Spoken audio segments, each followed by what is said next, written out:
Hello all, Shadwell here, ready to talk about the next film in my collection, Bandh Darwaza from 1990. It's the sixth and final film in the Bollywood Horror collection, is directed by Shyam and Tulsi Ramsey, and stars Hashmat Khan and Manjeet Kullar. Well, we finally come to the end of it. For now, I have ordered one additional surprise Bollywood film that we won't talk about for years, but there's a good chance that I'll be adding others to my collection as we make it through this review project. Of course, after watching these 6 films, I'm only adding Bollywood films into my collection that I have seen previously, no more sight unseen things like this collection, which granted wasn't the worst thing in the world, but it could have been a lot better as the quality certainly slumped in the middle of the collection. What's the surprise Bollywood film I'm adding to my collection, you ask? Well, I had to buy an international release of it because it hasn't seen a physical release in the States yet, so there's your first hint. Your second hint is we'll be talking about it in a few years when we get to my R section. That should have given the game away completely. Anyway, on to Bandh Darwaza. First off,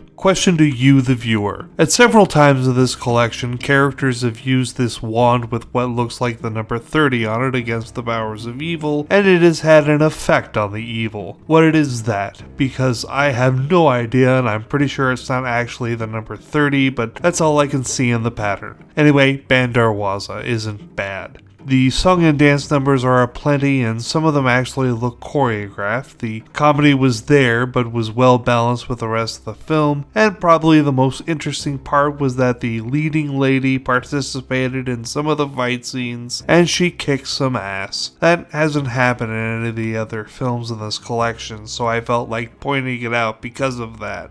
Also, the hero guy is kind of a hunk, and I know they've strived for attractive heroes in the past, but with this film they really hit the nail on the head as far as my completely subjective opinion is concerned, of course. Bandh Darwaza is a Dracula film without ever using the word Dracula, but it is, and it doesn't need to admit this to still be entertaining enough for me to stay awake during it.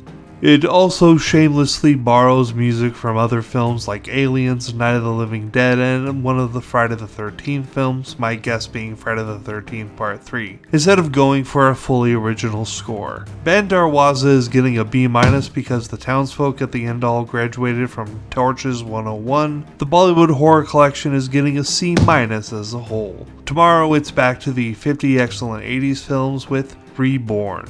See y'all then.